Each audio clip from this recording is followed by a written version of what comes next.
P अॻवान फरियाल तालपुर जी नाअहली लाइ दाख़िल दरख़्वास्त रद्द करे छॾी। इलेक्शन कमीशन फरियाल तालपुर जी नाअहली लाइ दाख़िल दरख़्वास्त ते महफ़ूज़ कयल फ़ैसिलो ॿुधाए छॾियो। इलेक्शन कमीशन जो चवणु आहे त नाअहली लाइ मवाद ऐं पकियूं शाहिदियूं ॾियणियूं पवंदियूं आहिनि। दरख़्वास्त गुज़ार नाअहली केस ठाहिण में नाकाम रहिया। इलेक्शन कमीशन में फरियाल तालपुर जी नाअहली लाइ अरसलान ताज ऐं राबिया असफर दरख़्वास्त दाख़िल कराई हुई। इलेक्शन कमीशन 27 अक्टूबर ते दलील मुकम्मल थियण बाद फ़ैसिलो महफ़ूज़ कयो हो।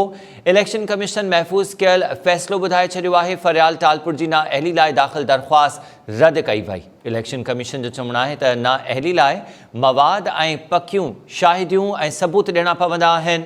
दरख़्वास्त गुज़ार नाअहली केस ठाहिण में नाकाम रहिया। इलेक्शन कमीशन में फरियाल तालपुर जी नाअहली लाइ अरसलान ताज ऐं राबिया असफर दरख़्वास्त दाख़िल कराई हुई। इलेक्शन कमीशन इन मामले ते 27 अक्टूबर ते दलील मुकम्मल थियण बाद फ़ैसिलो महफ़ूज़ कयो हो।